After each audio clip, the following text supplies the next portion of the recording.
Hey everybody, who's your Jedi here with another review for you. This time talking episode 11 of season 2 of The Flash called The Reverse Flash Returns. And wow, I gotta say, this is not something I was expecting.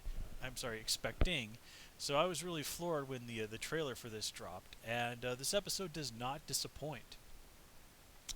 So let's just kind of get right into things.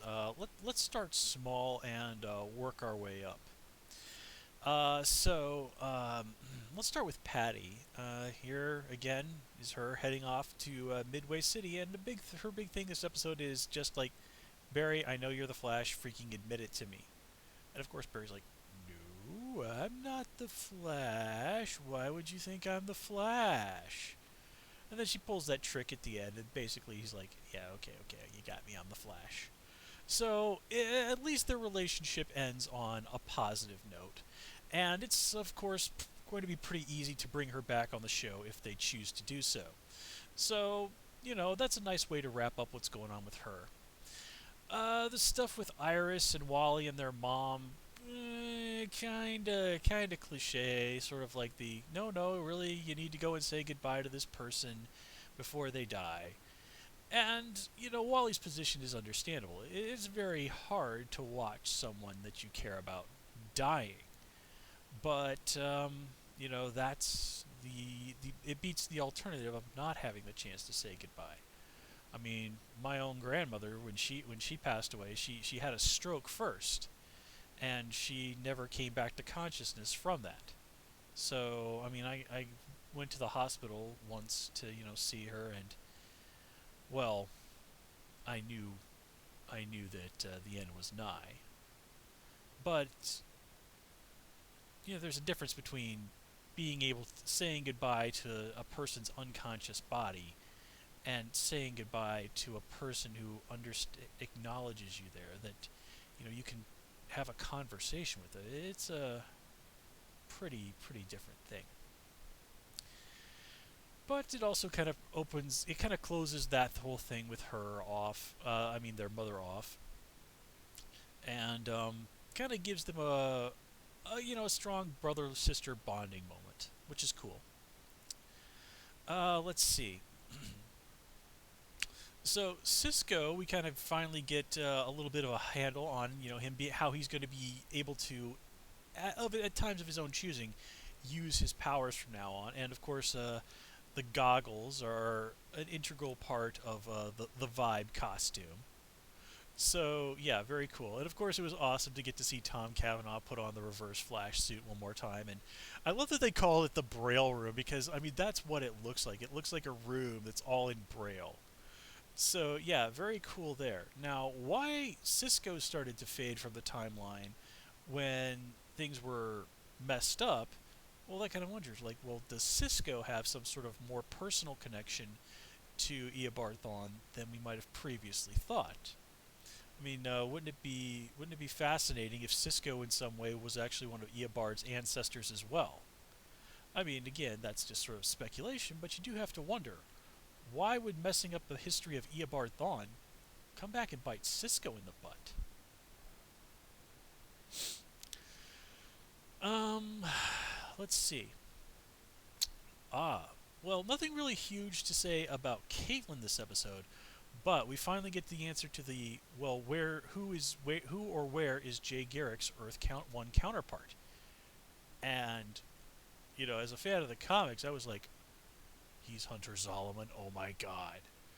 Now remember, in the comics, Hunter Zolomon is one of the guys who has assumed the mantle of Zoom.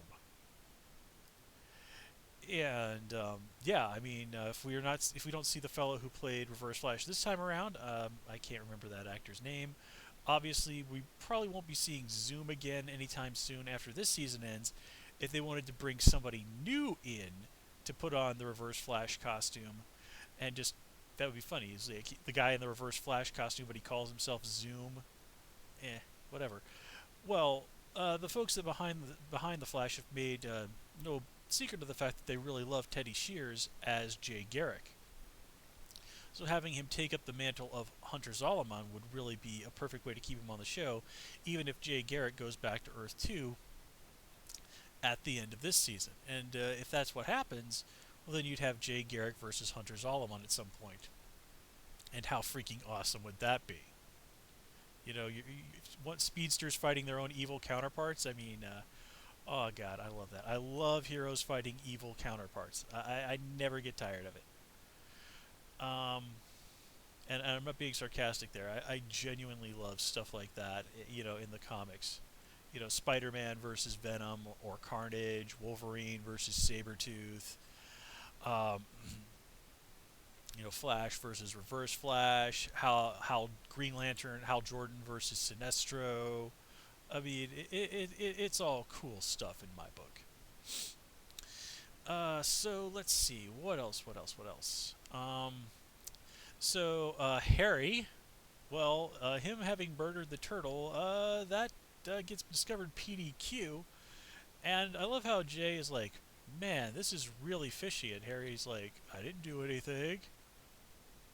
I didn't say you did anything. Well, it didn't quite play out like that, but Jay definitely took note. It's like, why are you denying misbehavior when I haven't accused you of having done anything?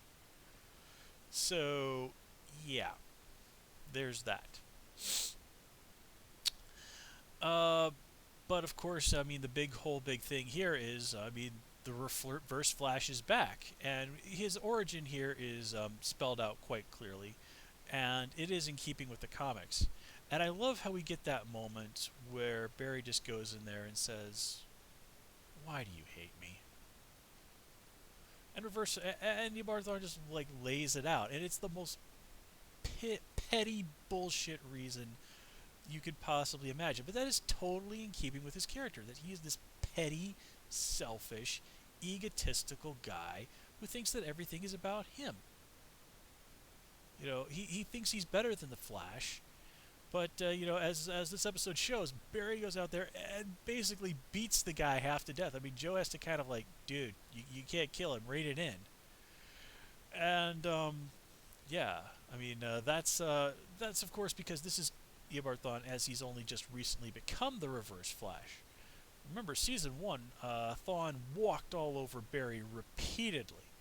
I mean, to defeat him, it took Oliver, Barry, and Ronnie. You know, the proto Justice League to take down the Reverse Flash. Now, oh, sure, Barry did ultimately triumph in the end, but that was really more Eddie's victory than anything. So, yeah. And I did like that Cisco kind of went in there and kind of confronted him. Is like, hey, how do you get your suit in the ring?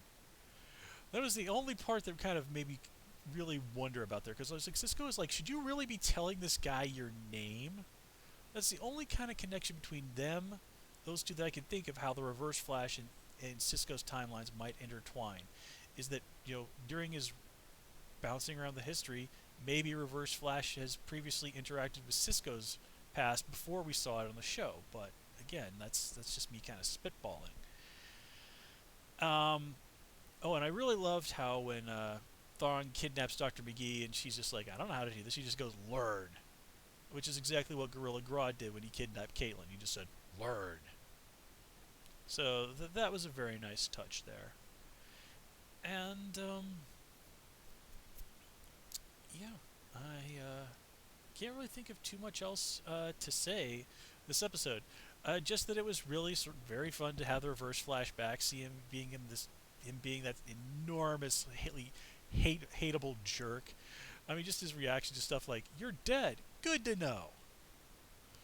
You kind of think he would maybe take that a little bit more seriously, but you know, alternate timelines, time travel. Maybe he's just like, oh, well, apparently I got myself killed in some alternate timeline. Oh, well, I'll just be more careful. Well, it'll be fine. I don't know. But yeah, definitely a nice episode, and just kind of a reminder there that the show is not going to let the Reverse Flash go gently into that good night.